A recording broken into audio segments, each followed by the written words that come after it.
नमस्ते, सत श्री अकाल, आदाब। मैं एडवोकेट हैरी लाइव पुर्तगाल बाय हैरी की तरफ से आप सभी का स्वागत करता हूं। दोस्तों, ये वीडियो मैंने आपके सिक्योरिटी के लिए बनाई हुई है। अभी के लिए बहुत सारी जगह पे पुलिस वालों की रेड पड़ रही है और मुझे बहुत सारे लोगों ने ये भी बताया कि सर जी हमारे यहाँ पे रेड हुई थी, सर जी ऐसे ऐसे इमिग्रेंट को पूछा जा रहा था, सर हमको रास्ते पे रोक लिया था और उन्होंने ऐसा पूछा था। देखो, ये वीडियो का मकसद आपको इन्फॉर्म करना है, कोई प्रॉब्लम क्रिएट करना नहीं है या आप टेंशन लेने की बात नहीं है। इसमें नॉर्मल सी बात, मैं एक नॉर्मल बता रहा हूं आपको कि आप जब भी आपका अगर पहला कार्ड है, ठीक है, तो पहला कार्ड है तो आप अपना डॉक्यूमेंट जो है, अगर आपको फालता आया है, जो भी आपको क्यूआर कोड का एक पेपर आता है पोर्टल के ऊपर, वो डाउनलोड करके आप अपने पास रख सकते हो। ठीक है, मोबाइल के अंदर अपने पासपोर्ट की कॉपी रख लो। आपका जो फाइल लॉक का पेपर होता है, मैनिफेस्टो द इंटरेस्ट, अगर आपका पहला कार्ड है तो वो आप रख सकते हो। जिन लोगों का जून के बाद वाले पहले वाले जो आए थे, उन लोगों का भी आईमा की जो बायोमेट्रिक वाली मेल है वो आप अपने पास रख सकते हो। ठीक है, आपके फोन में एटलीस्ट पीडीएफ इसका रखा करो। जिन लोगों के रिन्यूअल है, रिन्यूअल के लिए तो चलो उनके पास कार्ड है, बट वो एक्सपायर कार्ड है तो उसके साथ अभी क्यूआर कोड वाला पेपर भी आता है, वो भी रखो।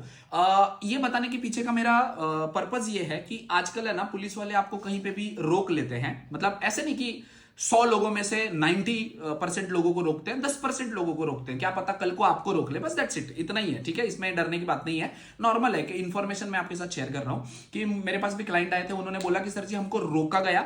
हम लोग नॉर्मली वॉक कर रहे थे, बस से उतर के वॉक कर रहे थे, तो वहां पे 2 पुलिस वाले खड़े थे। उन्होंने हमसे पूछा कि आपका टीआरसी कार्ड दिखाओ या आपका जो भी स्टेटस है हमको दिखाओ। तो एक के बंदे के पास ऑलरेडी उसका अप्रूव हुआ था, तो उनको कुछ नहीं बोला। दूसरा जो बंदा था उसको पूछा, तो उसके पास कोई फोन में पेपर नहीं थे। ठीक है, तो उसने बोला कि अभी मेरे पास है नहीं, तो उसने बोला कि पासपोर्ट होगा, कुछ तो होगा।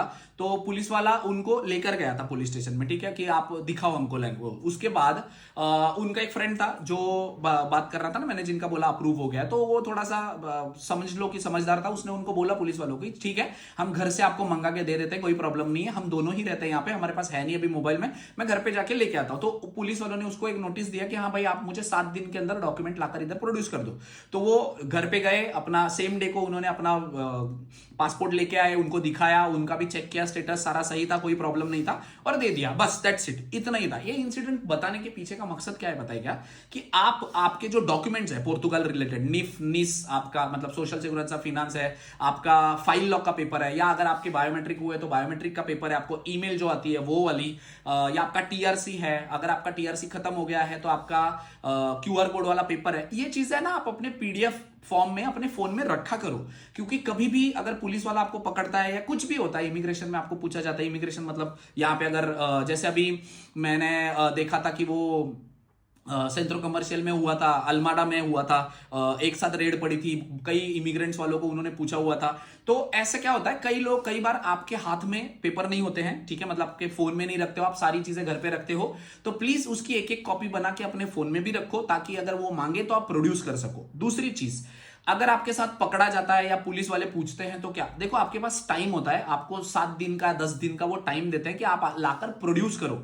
उसमें डरने की बात है नहीं, लॉयर करने की बात है नहीं, आपको वो टाइम देते हैं। क्योंकि देखो, अगर फॉर एग्जांपल मैं चलते हुए रास्ते में उन्होंने मुझे पकड़ लिया, मेरे पास नहीं है फोन, नहीं है, मेरा फोन स्विच ऑफ है, ना ही मेरे पास कोई कागज है, मैंने घर पे रखा हुआ है, तो क्या वो मुझे तुरंत पकड़ के ऐसे डिपोर्ट कर देंगे, जेल में डाल देंगे? ऐसा नहीं होता। मुझे वो टाइम देंगे, मैं उनको बोलूंगा मुझे टाइम दो, मैं घर पे जाकर लेके आता हूं, तब तक के लिए वो मुझे नोटिस देते हैं, लाकर दे दिया, मैंने उनका नोटिस सबमिट कर दिया, खत्म। इतना ही सिंपल सा फंडा होता है। ठीक है, इसमें डरने की जरूरत नहीं है, बट मैं चाहता हूं कि आप अपना फोन में अपने जो पुर्तगाल के डॉक्यूमेंट है, बायोमेट्रिक का पेपर है, क्यूआर कोड है, टीआरसी है, पासपोर्ट की कॉपी है, ये बेसिक डॉक्यूमेंट तो एटलीस्ट रखो। और ध्यान रखो कि आप कहां रहते हो, आपको एटलीस्ट अपना जो घर का एड्रेस है वो याद होना चाहिए। ठीक है, ताकि आपको अगर पूछते हैं तो पता चले। ऐसा भी ना हो कि आप, कई लोग क्या होता है कि यहां पे रहते नहीं है, इधर लिस्बन में, पोर्तो में रहते हैं, बट एड्रेस उनका लिस्बन का होता है, तो वो भी कई बार वो पूछा जाता है। अगर चलो पोर्तो में पकड़ा, कोई प्रॉब्लम नहीं, आप यहाँ पे घूमने के लिए आए, तो ऐसा नहीं है। 100 में से सिर्फ 10 लोगों को पकड़ा जाता है, और 10 लोगों को अगर पूछा जाता है तो उनके पास डॉक्यूमेंट होने चाहिए, दैट्स इट।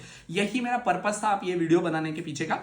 प्लीज अपने डॉक्यूमेंट अपने मोबाइल में रखो, पास में रखते हो, पॉकेट में रखते हो तो कोई चक्कर नहीं है, कोई आपको पुलिस वाला डिपोर्ट नहीं करता है। जस्ट इंफॉर्मेशन के लिए मैंने ये वीडियो बनाई है। ठीक है, रेस्ट अगर इस रिलेटेड कोई भी इंफॉर्मेशन है, गाइडेंस चाहिए होगी तो वीडियो के नीचे कमेंट कर सकते हैं। Thank you so much.